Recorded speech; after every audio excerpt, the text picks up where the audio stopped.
Berjumpa lagi dengan TJ44 di Cerita Bersambung.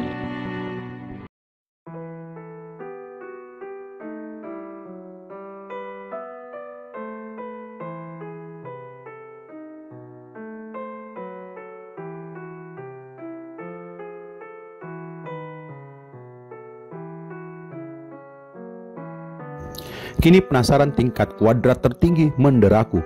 Penasaran atas apa yang kudengar di dalam rumah. Suara seorang wanita yang lagi, jika boleh kutebak, sedang memanggil Mas pada seseorang. Dan aku yakin dia pasti pria, karena gak mungkin Mas adalah panggilan buat wanita kan?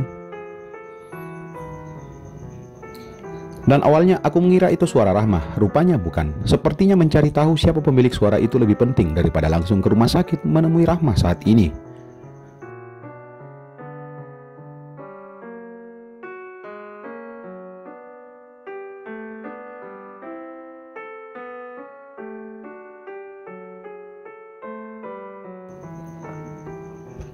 Maka aku sempatkan membalas pesan Rahmah yang sepertinya menunggu balasan dariku di rumah sakit sana. Ya Neng, akan langsung ke rumah sakit. Makasih ya Akang, balasan Rahmah langsung datang tak sampai semenit lamanya dari pesan yang kukirim sebelumnya. Berbagai macam kesimpulan jawaban atas pertanyaan dalam kepala mulai berkelabat memenuhi rongga otak.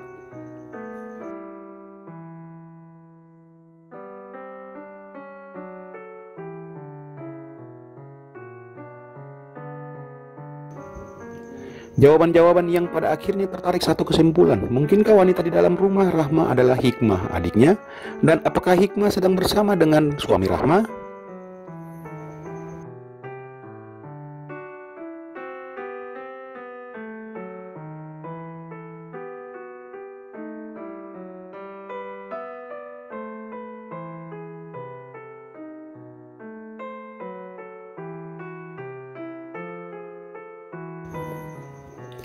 Enggak, itu enggak mungkin terjadi. Sepertinya aku terlalu suudzon ke Hikmah. Pikiran macam apa ini? Karena itulah aku memutuskan mengutamakan mencari tahu siapa dia gerangan. Dan agar aku tak salah sangka terhadap Hikmah atau siapalah yang ada di dalam rumah, aku pun melangkah masuk kembali ke dalam rumah Rahma.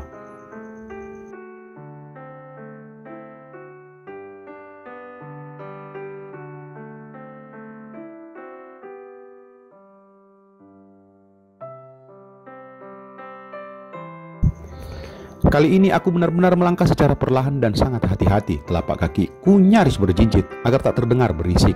Ketika tiba di tempat sebelumnya aku berdiri, kini aku mulai mengatur rencana agar dapat melihat dengan jelas ke dalam.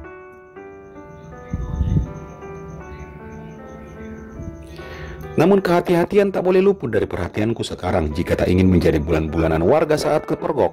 Aku putus asa ketika tak dapat ide untuk melihat langsung ke dalam.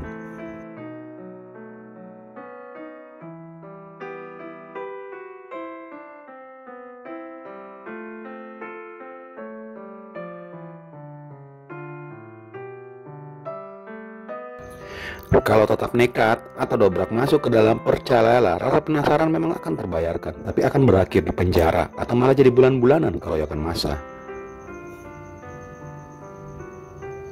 Singkatnya, karena aku yang sudah penasaran tinggi, apalagi suara demi suara makin terdengar jelas di dalam, makin membuat aku jadi penasaran. Maka aku putuskan untuk mencoba melihatnya menggunakan ponsel dari celah lubang yang tak dapat dijangkau mata kepalaku sendiri. Cukup dengan mengangkat tangan, mengarahkan kamera ke lubang ventilasi udara di atas sana. Ya, sepertinya aku bisa.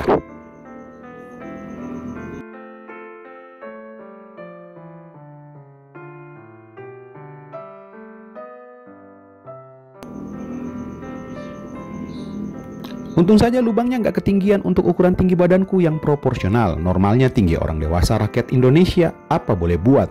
Aku harus rela dan bakalan ikhlas hanya bisa melihat buk seperti ini, melainkan rekaman ulang yang terdapat di galeri ponsel. Yap, aku hanya merekam apa yang mereka perbuat di dalam, tanpa bisa melihat langsung kejadiannya. Durasi videonya juga nggak lama, hanya berdurasi 3 menit, karena ketika aku mendengar suara dari tetangga sebelah, kuputuskan untuk menghentikan kegiatanku ini.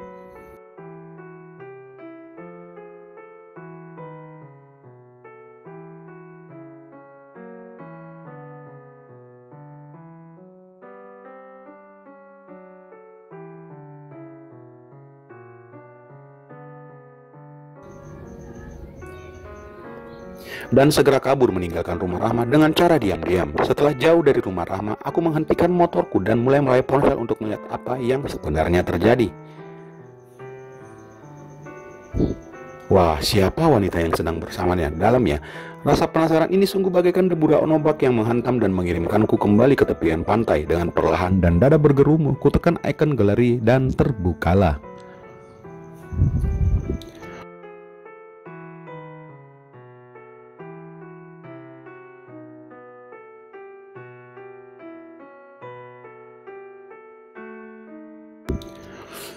Aku terlonjak kaget saat mendengar suara klakson di belakang. Ini mobil rupanya mau parkir di tempatku berada dan sepertinya tidak sabar. Karena kebetulan aku parkir di depan rumah orang dan sepertinya pemilik rumahnya yang sedang ada di dalam mobil tersebut. Bentar, aku teriak sesaat dan mulai menjalankan kembali motorku untuk mencari posisi yang pas. Dan tentu saja nggak bakal ada gangguan lagi nantinya. Setelah dapat posisi yang pas, aku mulai membuka galeri ponselku kembali dan berfokus pada folder videonya saja. Ini dia. Aku perlahan-lahan kemudian menekan tombol play.